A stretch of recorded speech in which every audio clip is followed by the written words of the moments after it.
Hello and welcome to Time Tunnel TV. In this episode we have a special guest. I've got the almighty Grim Reaper here for us today.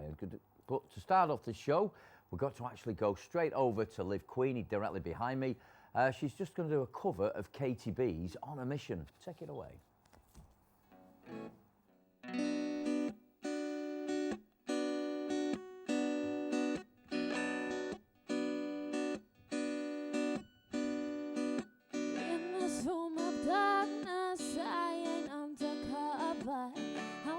My promise rubbing off onto another.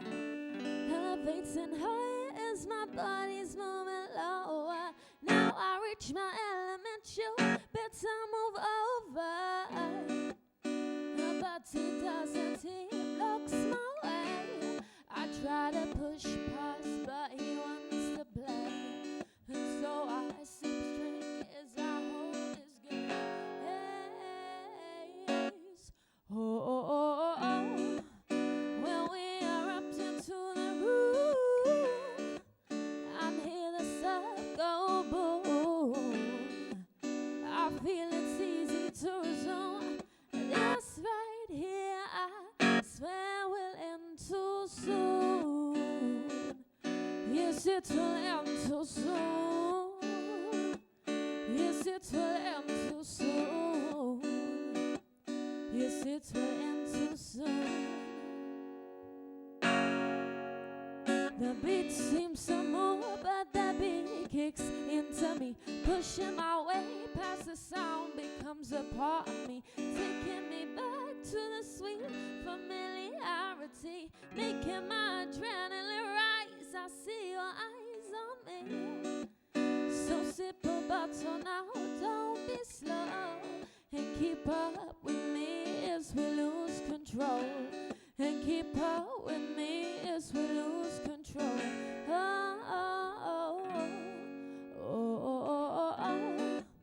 When we erupt into the room, I hear the surf go boom. I feel it's easy to resume. This right here, I swear will end. Oh, it will end too soon. Brilliant stuff. Thank you very much. Stunning performance there. Now we're going to have a very short documentary based on tonight's wonderful guest. So sit back and enjoy.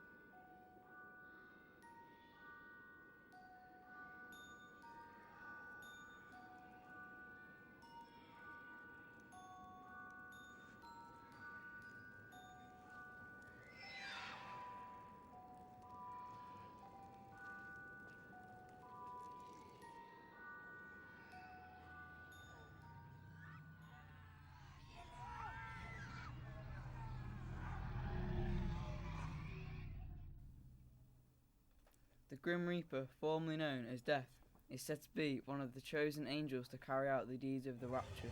Death is the most powerful angel with his task of taking the souls of the living and taking them into the afterlife. I'm the Devil's Reaper. I am here to claim you, Solomon Kane. Your deal is done. What deal? I made no deal! There was a deal, and your soul is the price. Your life of murder and greed is over. You cannot take my soul. Bow your heads before me. The devil will have his due.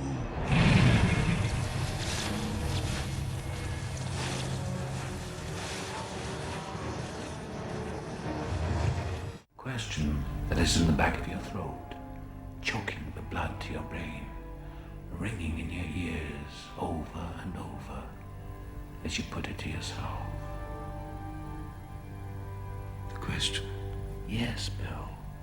The question.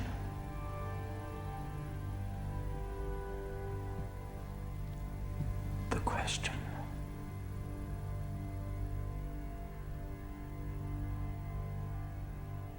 Am I going to die?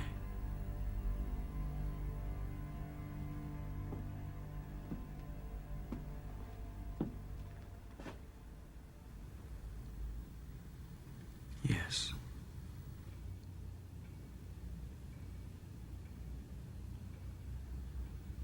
Who am I?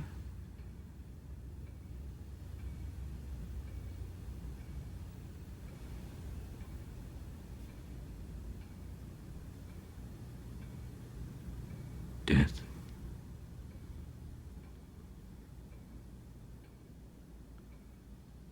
Your death. Yes.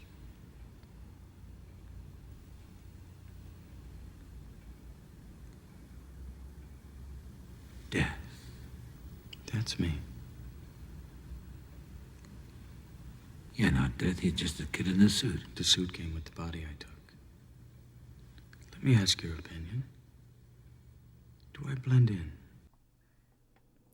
The Grim Reaper is said to be hooded and cloaked, carrying nothing but a scythe. Much has been unknown about the Reaper, as he is the last person to be seen before your death.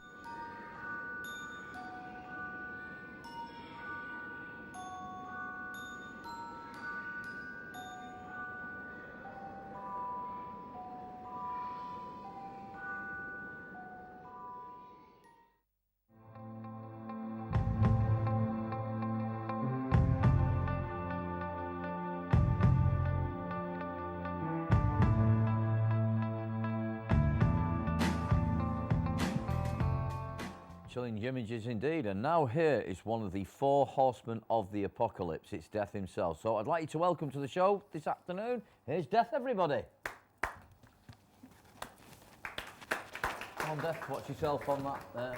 No sudden movements. Right. I'm not going to shake your hand. I'm not really enthused it's about probably that. wise. Right, Death. How are we? How are we today? Fine. One thing I'm going to ask you, we were watching a very interesting clip. You've been immortalised in film as well. Now, you were there from a film 10 years ago. You were starring with Anthony Hopkins and Brad Pitt, of all people. What was that like? What experience was that like? It was good being on set of a film. I've always wanted to be a film star. Although, obviously, this job takes up a lot of my time. And working with Brad Pitt and Anthony Hopkins was all right. I did feel the need to kill them, though, afterwards. Right. Okay, so have you been in any other films? I'm sure we've seen you in lots of sketches and shows, and you've been portrayed in lots of areas over film and TV, especially over the last 70 or 80 years. Is there any favourite role or any favourite character you've been involved with? I quite liked when I did a guest appearance on Family Guy.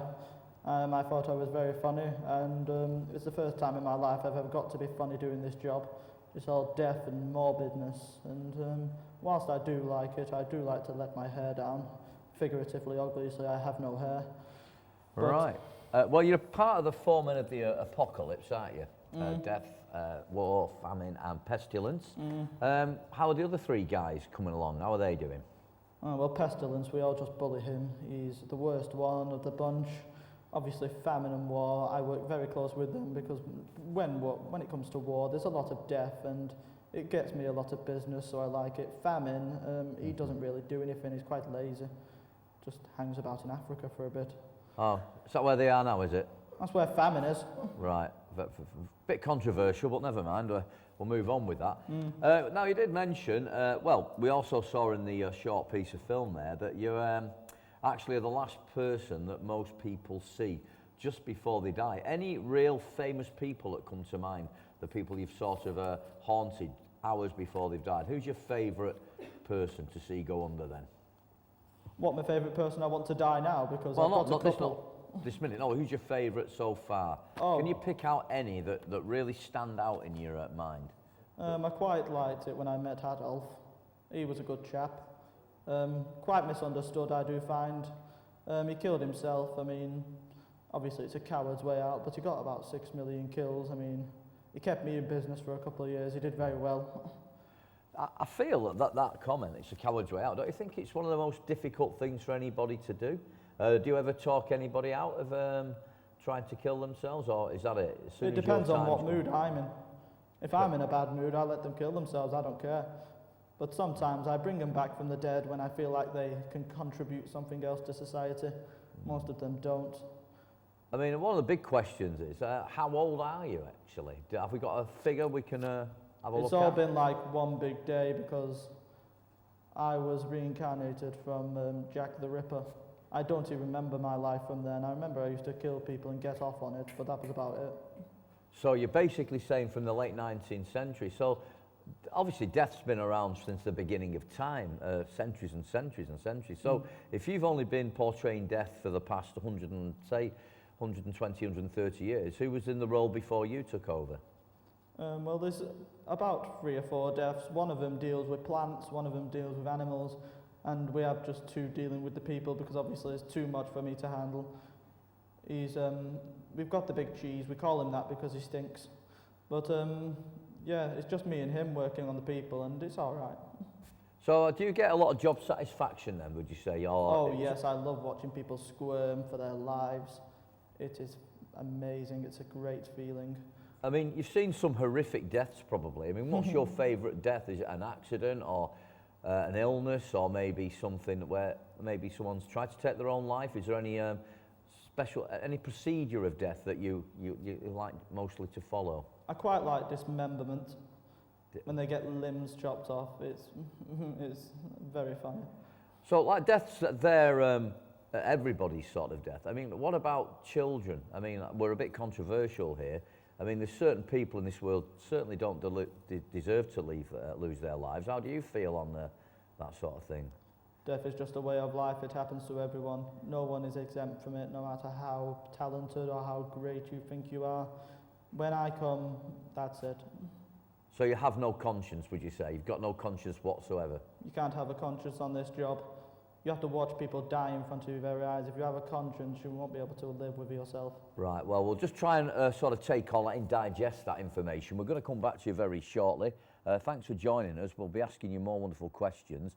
But again, what we're going to be, thanks for taking time out of your busy schedule anyway. Now, we've got a special secret today, looking over some of the most infamous things that you've actually done. So, warning, there are graphic images and viewer discretion is advised. So take a look at this short VT.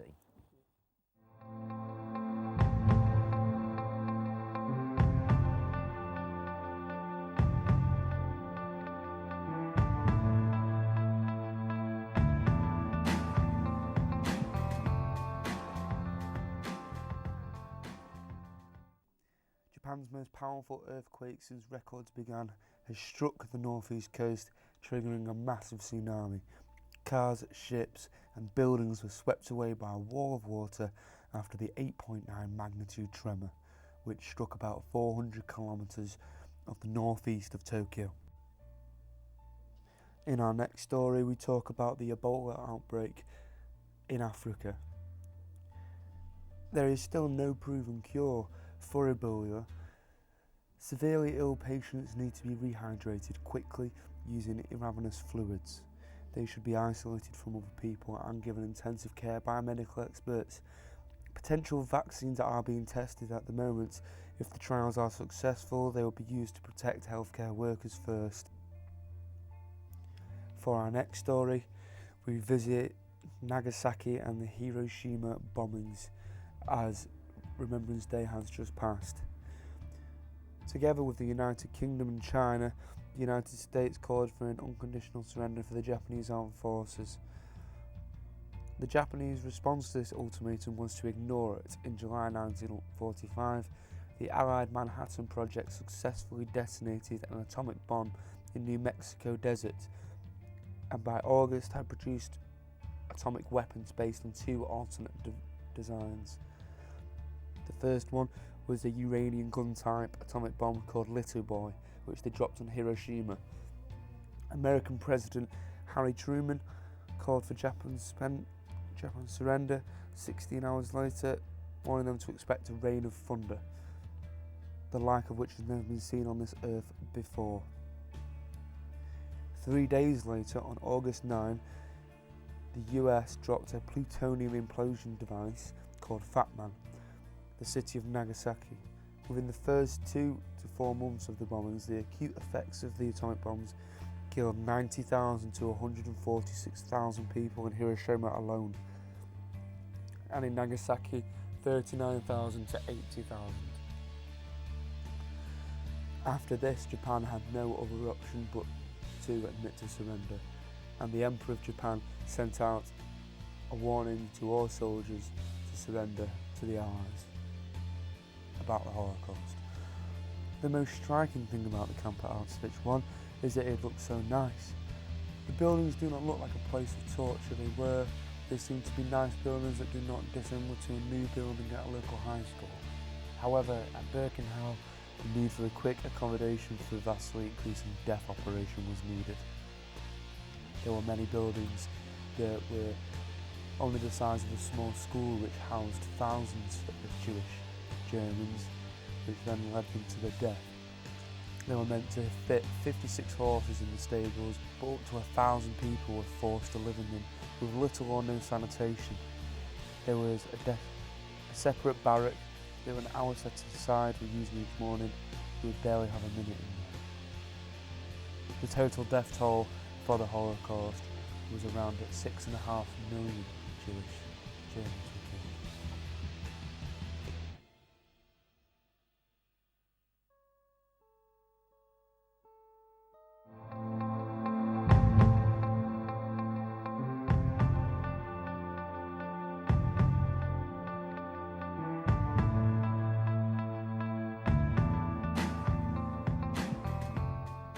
There we go, some very devastating images. Now we're going to have a short advert break, so please stick with us, and we'll be asking Death some further questions about our social media pages, so don't go anywhere.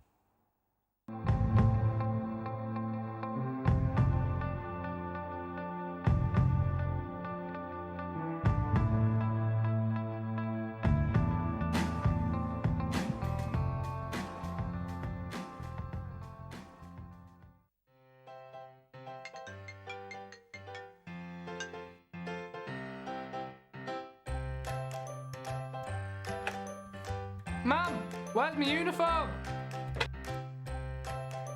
Mum, my tooth fell out. Mum, there's no hot water left.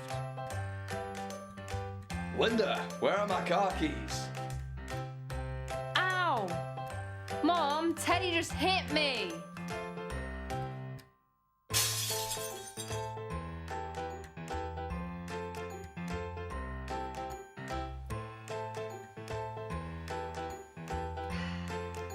I'll be there in a minute.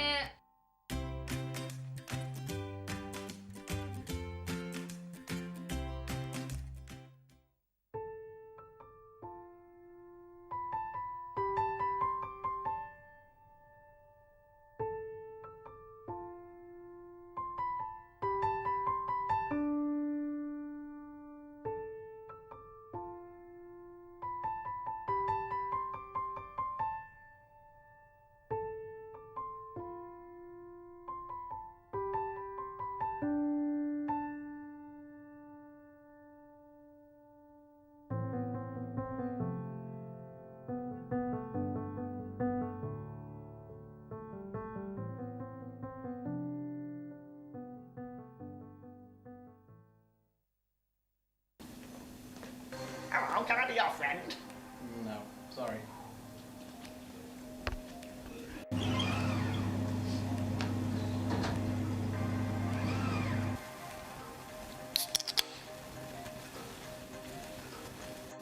Whoa, hold on. You seem a lot cooler than before. Well, I've just bought a Fanta.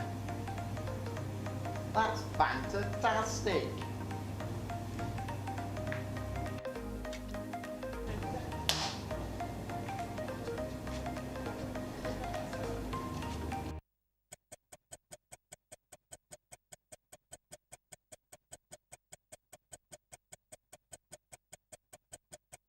Alright guys, if you finish what you're doing, you can pack up and leave.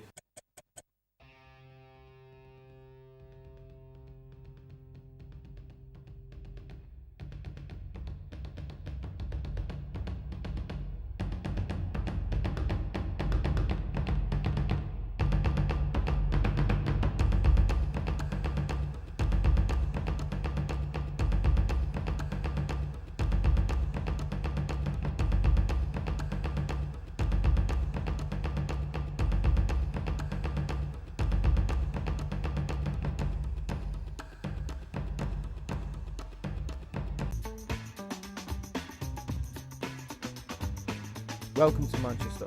Welcome to the true heart of the Northwest and Britain's third biggest city. A city full of cultural diversity, astonishing sights and amazing architecture. See all that Manchester has to offer and enjoy your time.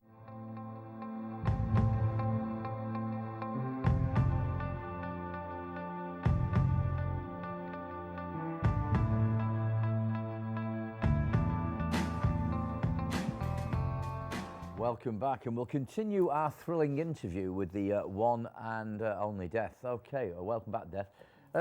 Quite a lot of harrowing images we saw on the VT there.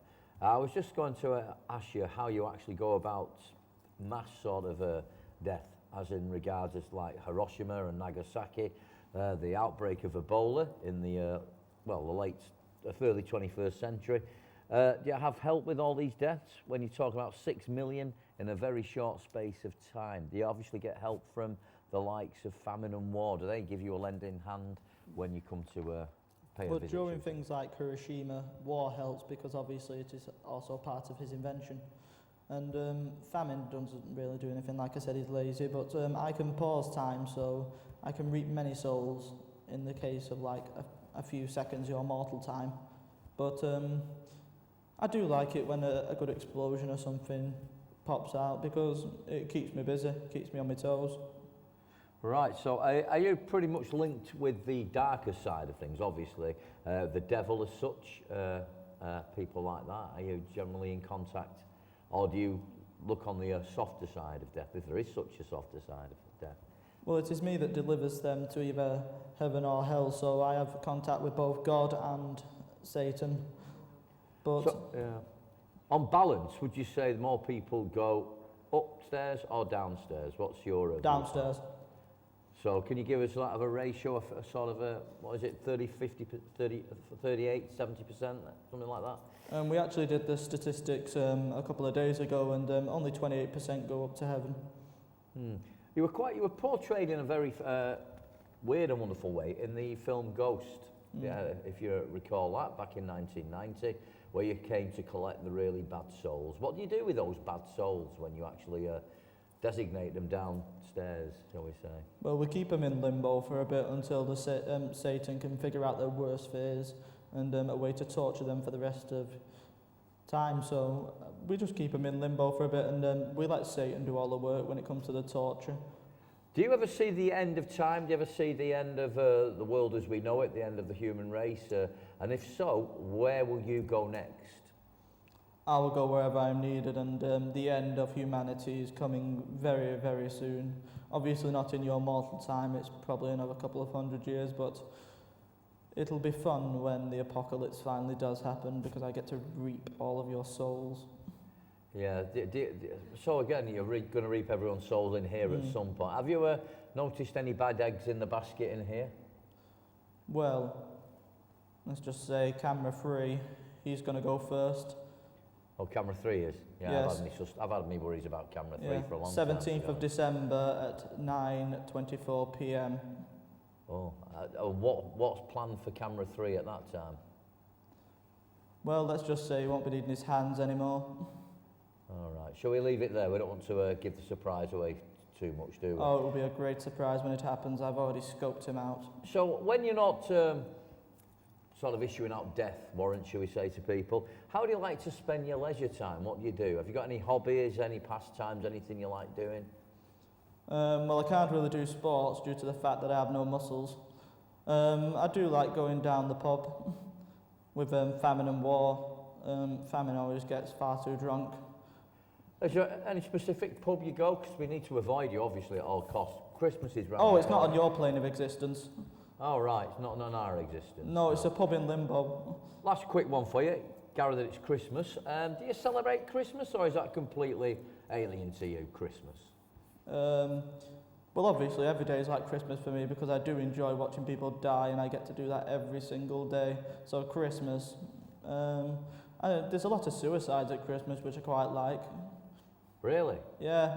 That's a very, very lonely time of year for some people. Do you prey on that loneliness of people? Oh, yes, it's fantastic. Yeah, you sound like overwhelmed about that one. Well, I can hear you there. Can we unmask you? Can we take your hood down and see exactly? I wouldn't if I were you. It would take you out. Okay, well, we push you too far, I can see. Well, we won't do that to you today. Anyway, thanks very much for popping in and, you know, giving us an insight into death. Well, you're welcome, mortal. That's a very enlightening interview. We're just about out of time, and unfortunately, we're going to finish off. Well, we're going to finish off, not unfortunately, but fortunately from Liv. She's going to do a wonderful track by Jake Bug, remembering from Nottingham, a little bit of Two Fingers, and on that note, all the best for Christmas and the New Year. Go on, Liv, hit it with a plot.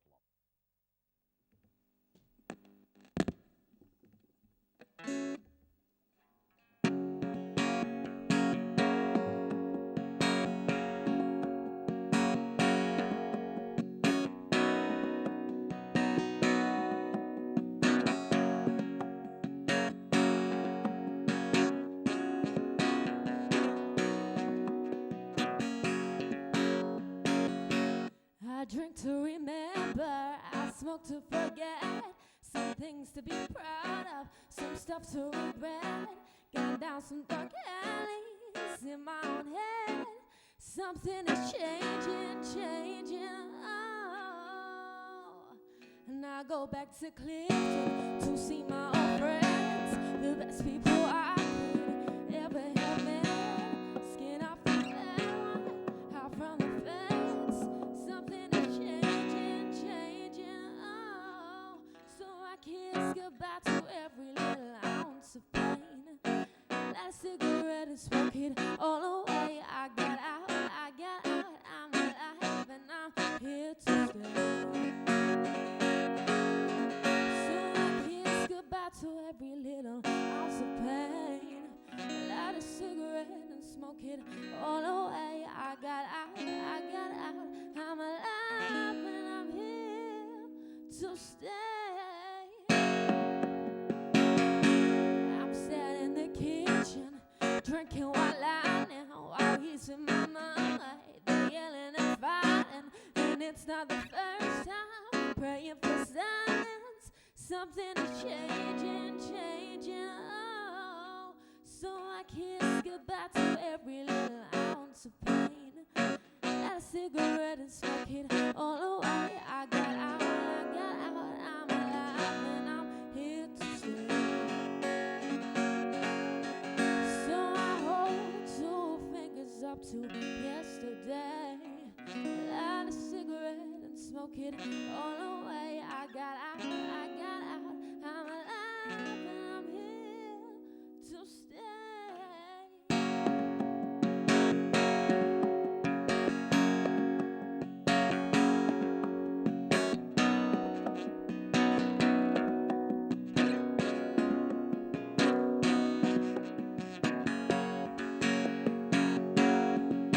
So I hold 2 fingers up to yesterday. Light a cigarette and smoke it all away. I got out, I'm alive and I'm here to stay.